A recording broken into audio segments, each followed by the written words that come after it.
I am here today to interview Dorothy Wilken. It is July 26th, 2024. We're at her home in Delray Beach, and I'm here to interview her about the city of University Park. And Dorothy, will you please state your name and spell your last name? Okay. My name is Dorothy Wilken, W-I-L-K-E-N. And is that it? I think so. Oh, okay. Dorothy, thank you very much for meeting with us. My pleasure. And I remember you back in the day, back when you were mayor of Boca Raton. And sure do appreciate all your service to the community and to the county as the county clerk of the courts. And you really did a great job. Thank you. Thank you. You must be a Democrat. One time I was. I know in the 12 years that City University Park existed, Arvida appointed the mayor and the city council. And they were... And the city manager. Yes, and they were all employees of Arvida. Yes. And then there came a point where they stopped getting those extensions from the state of Florida, I guess, and they decided that they would annex into Boca Raton. So this is a little bit about the history of the city of University Park. Right. And the first question is, did you ever get to attend a City of University Park City Council meeting? No, I never attended a meeting. I never knew when they were. And when I called the city manager's office to find out, I was greeted with such confusion. They really didn't really know what that was or when it was or if it was. So I gave up on that. All right, thank you. Question number 2. When the city of University Park was annexed into Boca Raton, did you ever hear what they did with the 12 years of official city records? No, I wasn't a party of that. You know, that was before my official city days or any other official capacity that I might have served in. But I would have expected that they would have turned them over to the city. They would have gone with the city itself. When the city was annexed, it would have gone to the city of Boca Raton. What I found out from the city is they never got them, and what I found out from the state is it should have gone to the county that the city was a part of. Oh. That's the next question. When you served as clerk for Palm Beach County, did you ever see any of the city of University Park official records in storage on microfilm or any other means? No, no. That doesn't mean they might not have them somewhere, because the record-keeping responsibility of the clerk is huge. And it's all of the old records, you know, right back to the time when the city was organized or incorporated. And so no. I wish you were still there, because when I've called, I kind of got the runaround. They'd connect me to 3 different people, and I go right back to the person at the beginning, and they say, "Oh, you didn't get to the right person." But I haven't been able to locate in the clerk's office. At the clerk's office, I haven't been able to locate any well, records you know, there. sometimes you come with a unique question, and the person who answers the phone isn't necessarily going to know anything they're very about nice. it. Yeah, very nice. Paid to be nice. And usually very polite and wanting to help, but not quite knowing how. Yeah, it was very interesting experiences over the telephone, but I kept my composure, and that was very pleasant. Yeah. I read Did you ever get satisfaction on that? No, they couldn't locate the records either. Well, could they locate the clerk? The clerk can generally make demands for records and demands for information of an official nature or any other kind that they might need. They didn't know where to look, I think. For the clerk? No, for the records. Oh. Yeah. Okay. I read in newspaper articles from back then that you were an active citizen and you were the leader of the push for the annexation of University Park into the city of Boca Raton. That's true. Do you consider this activism one of your greatest achievements? Oh my goodness. Actually, the activism was only a function of information that I wanted, because I wasn't getting any response from the city either. I mean, you could call the city manager or somebody from the city who said you thought was from the city, but they wouldn't necessarily have any information about what you're looking for.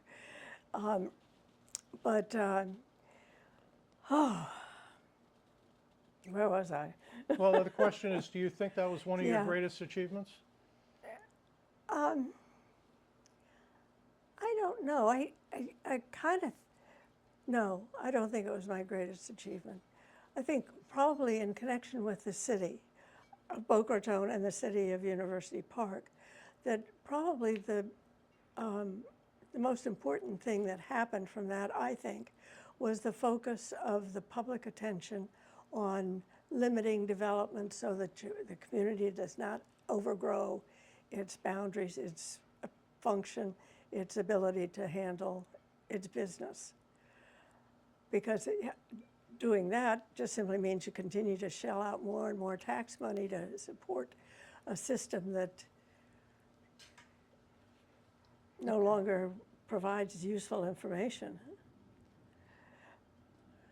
But I think it was an important contribution, I guess. Well, looking back now, 53 years later, do you have any regrets about the annexation? None at all. None at all. It was an interesting exercise as far as I was concerned. I did a lot of research into the records of how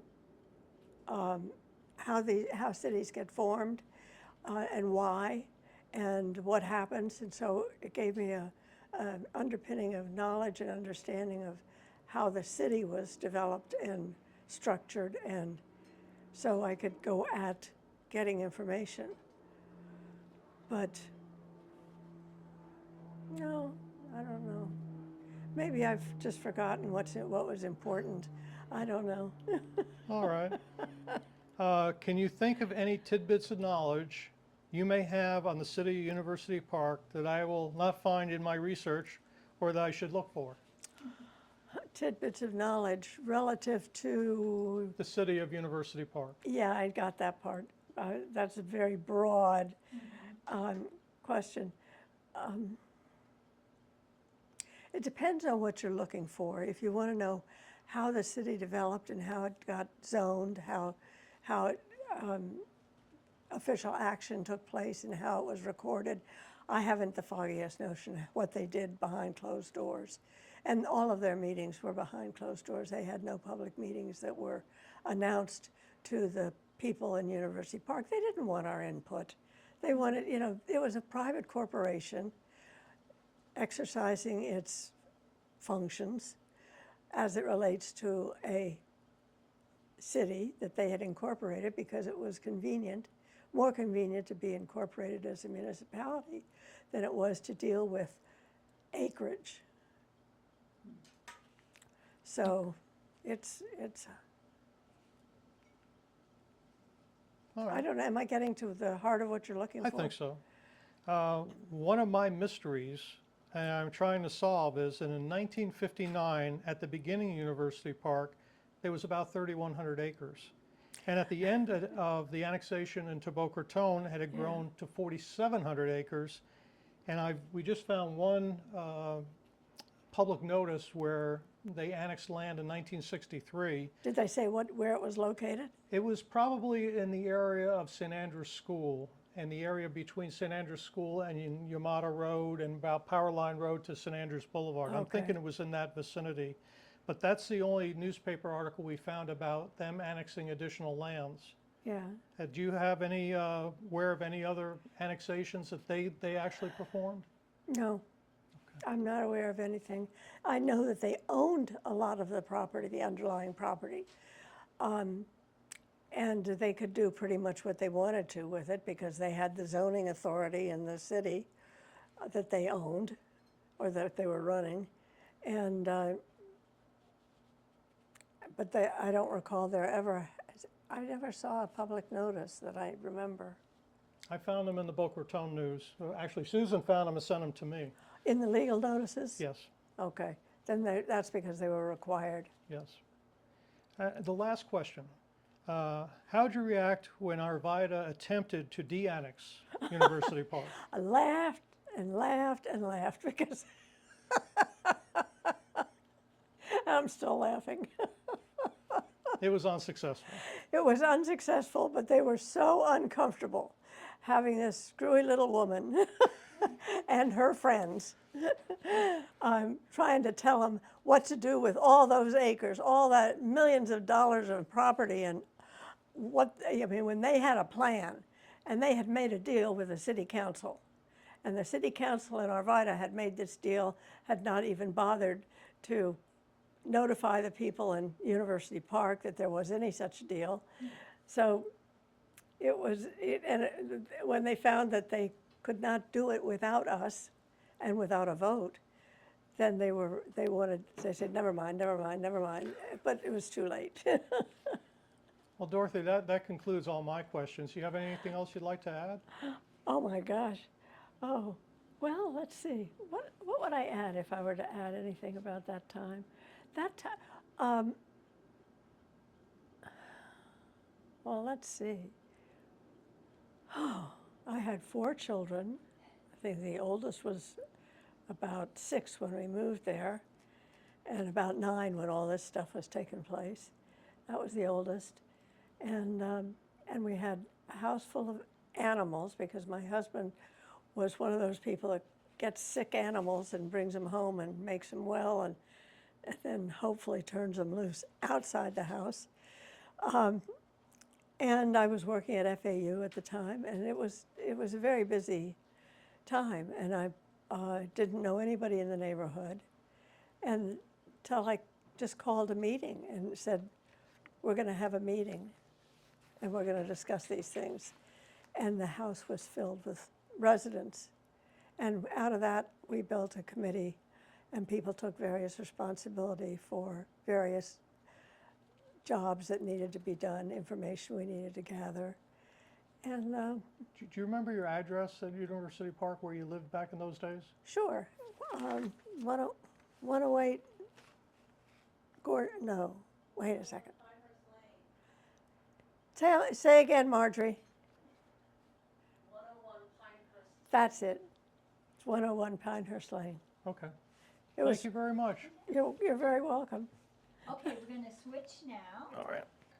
This is Christian Robinson from the Boca Raton Historical Society speaking with Dorothy Wilken about her experiences with the growth cap. Do you always whisper? A little bit. Anyway, so just like Chief was, I want to thank you for your time and taking all these questions. My pleasure. All right. So when I was reading a lot of the newspaper articles, they mentioned that you were very passionate about matters involving the environment and wildlife, and that you were involved with the National Audubon Society. Well, the Royal Palm Audubon Society, which was the Palm Beach County division. And I just wanted to ask how you got involved with that, and can you tell us about your time with the Audubon Society? Well, actually, it was my husband who got involved with that. I was busy doing other stuff, as you can tell.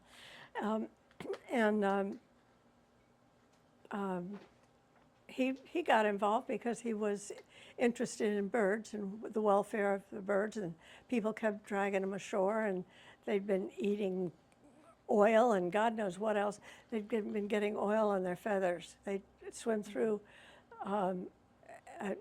where the ships would flush their tanks. They would flush the oil out into the Gulf Stream, and the birds would fly through it, get full of oil, and be drowning. And they'd wash ashore. People would call us and bring them over. And God, if you ever had a fish eating birds in your bathroom, you'll know how miserable an experience that is. I'd imagine. But it's funny because you could give them peanut butter, and peanut butter would loosen everything up, and it would all come out. Really? Yeah, you could get it right out of their feathers, and there wasn't much else you could dissolve that oil with. But it was so. We did a lot of that. Was it smooth or crunchy peanut butter? I think it was crunchy smooth. back then, kiddo. It was full of oil. You know, it had Yeah. and whatever kind of oil it was, peanut oil or. Interesting. It was interesting. And then a follow-up to that, I also read that there was a report done by an FAU economist on Boca Raton's growth, and there was another report done by the Audubon Society, both of which were sent to the city council. Do you remember that at all? Yes, but I couldn't put my hands on them. I gave all my papers to the social science department for their use, and I imagine that they've thrown it away. Well, I actually was able to get a copy, but I wanted to ask you, what do you remember from the city council receiving those reports and how people reacted? Oh, well, the council doesn't read that stuff. They just say, oh, okay, and file it or give it, they pass it to the city manager or somebody else, and he might take an interest or he might not. Okay. And I And say he because it was almost always he as the city manager, never a woman, not in Right. Boca. and my next question: how'd you meet Councilmember Norman Wims? How did we meet him? We met him, actually I was a Republican then, so he was speaking to me when I changed my party affiliation in '76 because I was so angry with the Republican Party for not paying any attention to our needs or the demands of a city that was trying to become something. And I changed parties when I just left the Republican Party because I could see they weren't going to help us. But Norman was a dyed-in-the-wool Republican, and he was serving on the city council at the time. And he was one of the few people that had any interest in what we were doing at all. And the other council members were always angry with him because, and I'm not sure why it was, but they were really quite angry with him and more or less put him off by himself, more isolated him, and went on with the council business, whatever it was. Okay. Thank you. And prior to the cap being introduced and passed, what were some of the challenges you thought Boca was facing? Oh, growth, always. Whatever was necessary to accommodate the growth that we knew was coming and that which was already there because the university had come there, it was expanding. People were coming to the university to teach and to go to school, and IBM was locating there. Arvida was happy as a clam because all these people were buying up their property and they were making a fortune, and that was fine. We had no problem with that. Somebody was going to live in those houses. It might as well be the people that work at IBM or the university. But there were very few people living in Boca Raton at the time that were dependent on the city businesses for their income. Mostly it was people, employees of the university, professors, teachers, workers, employees, whoever, and IBM, which was growing by leaps and bounds and had a regular unit that was very productive. So Okay. go ask the fire department. And segueing into that, what events made you and Roy Thompson reorganize Citizens for Reasonable Growth? Well, Roy Thompson, oh boy. That name brings back a whole lot of sad stuff. Roy had 2 children, and they were about the same age as ours. And they were about the same age as Jim and Wesley and I, when I was married to Wesley Wilken. And so we had shared interests in making certain that, and they were Republicans too, and that was when I was a Republican. That was before I dropped my affiliation with the Republicans.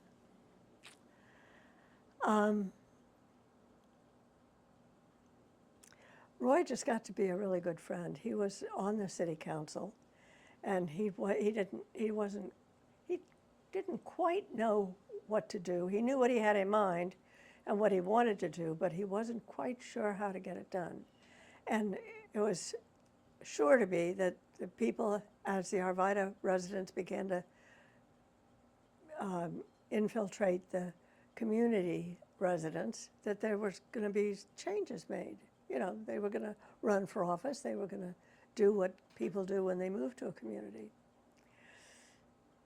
So that's, Alrighty then. where was I?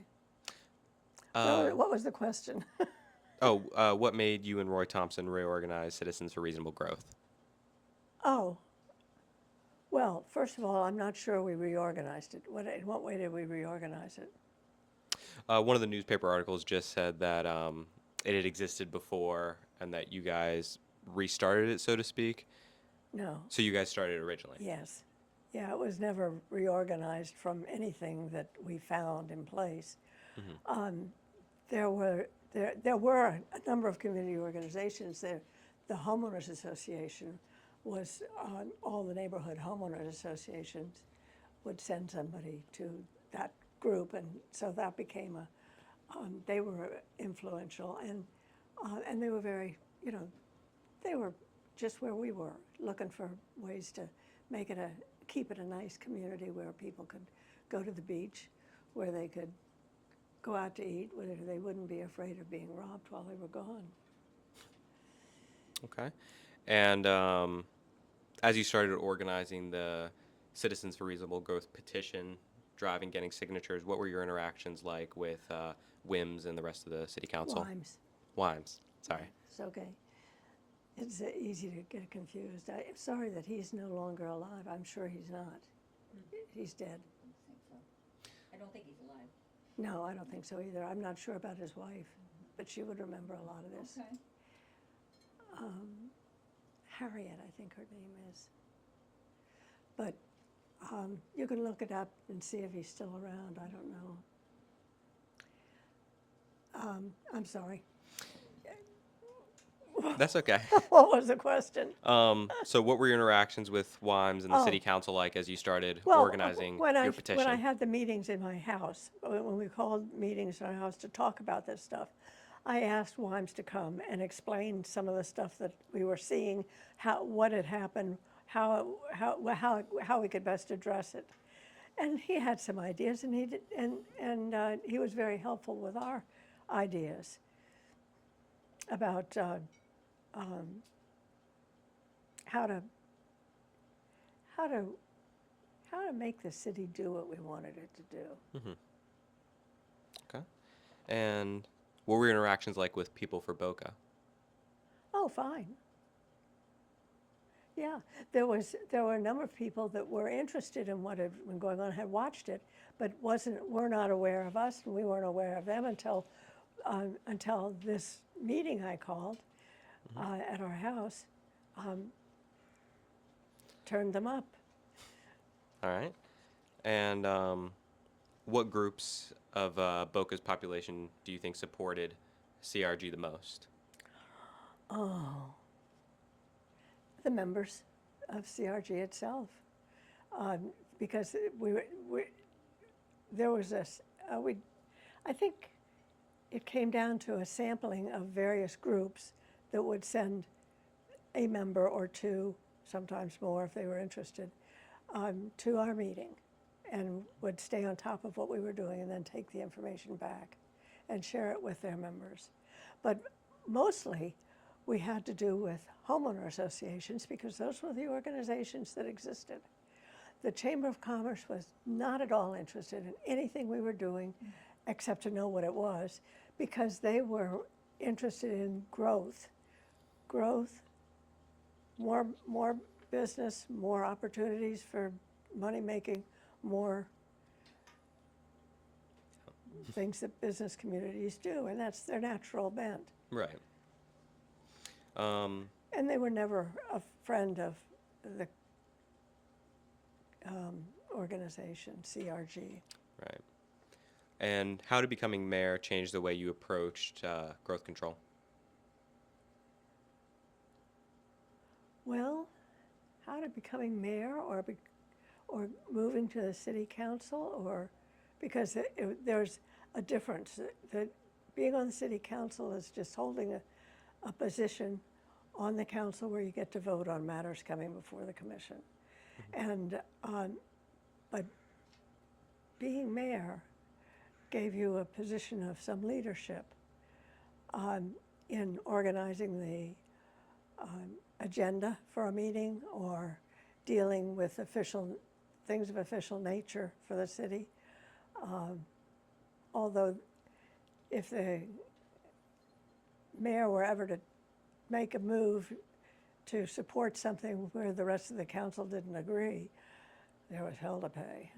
So it was always a good idea to anytime you wanted the support of the council on a matter, you would take the matter to the city council and get them to vote on it, up or down, and then follow accordingly.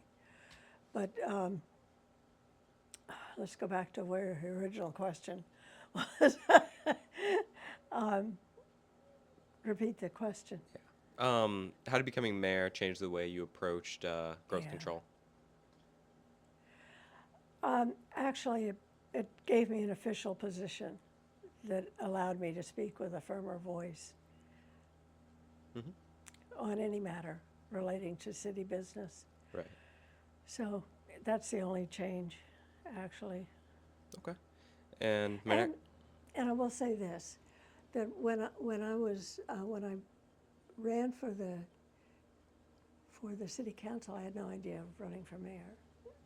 Mayor was an honorary position that was given to the person who got the most votes in that most recent election. And and so you had a 1-year term of office for the mayor, and it was regularly turned over, but nobody ever got to be mayor for 2 years, 3 years, 4 years, or any length of time. It was just an honorary, and the mayor chaired the meetings. right. But I think I've still missed your question. No, I think you answered it. Oh, Yeah, pretty well. okay. So no worries. And yeah, I heard that other members of CRG got involved in politics and ran for office. How do you think that influenced policy? Well, I think it scattered our forces. We no longer had a focused group that was doing one thing or, limited to what it was doing. When people, and it also raised the issue of whether they were involving themselves in CRG simply to get into a position where they could run for office. That is something I wondered about. Yeah. Well, it kind of it's hand in glove. And I'd had no idea of running for office when we created CRG. It was just a means of getting people together to discuss an issue that needed attention. And but when I realized that I needed to run for the office, it was about 4 years after I first got involved. And So- that leads me to my next question. So when Judge Schultz criticized the cap and said it was unconstitutional, how did you react to that? I was, what are you going to do with a judge anyway? There's nothing you can do. When the judges decided, that's what's so frustrating about what's going on now in the Supreme Court, because they've taken the bit in their teeth and they're running in the opposite direction of where people want to go.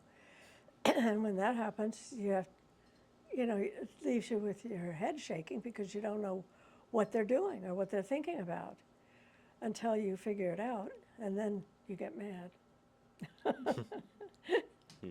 But anyway, I knew Tom, and because he was the brother of one of my personal assistants when I was on the city council or county commission. And I don't know, there wasn't anything I could do about it.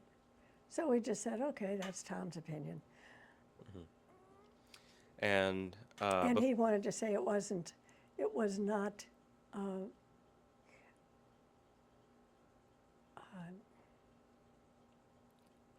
if it wasn't, Oh.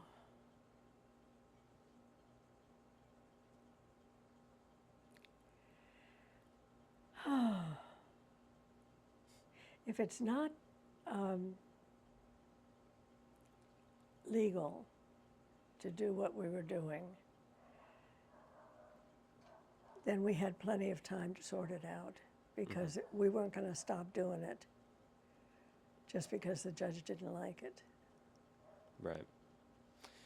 And related to that, did you consider revising the cap or making any changes before seeking an appeal?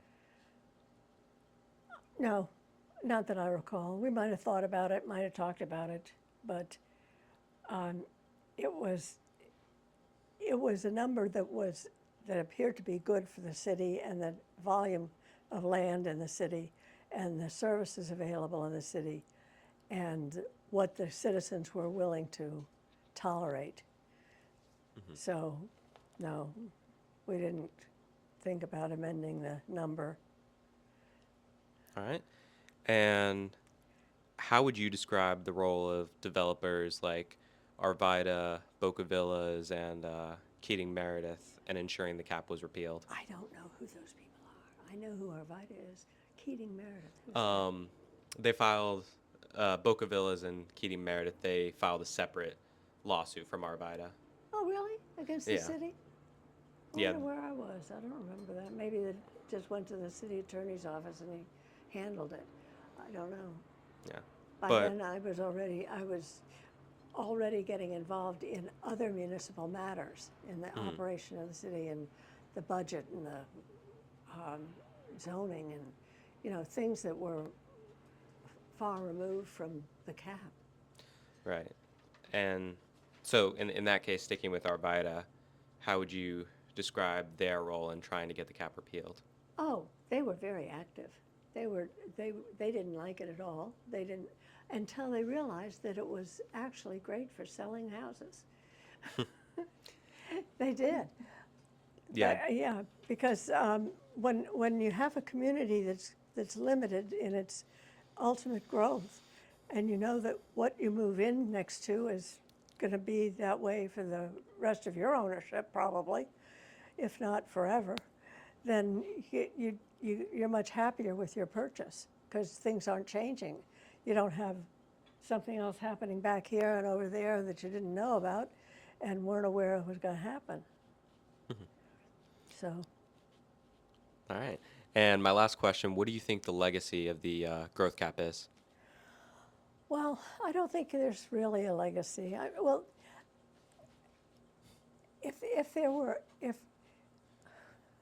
just don't think there's a legacy at all because it was determined to be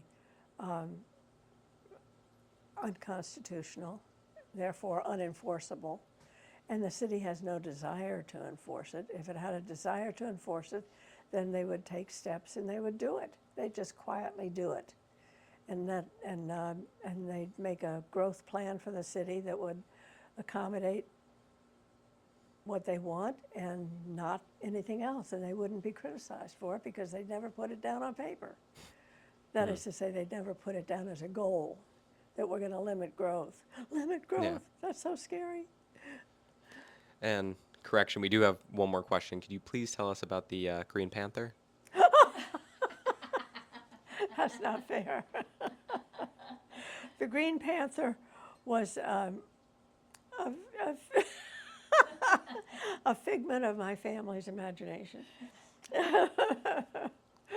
My former husband was very creative, and he was also he was the real environmentalist. He would go out and get the sick animals and bring them home and make them well, and he'd go down to the beach and collect stuff and bring it home, and I'd have to throw it out. And, it's like having a 36-year-old, 10-year-old. Yeah. But he made life interesting.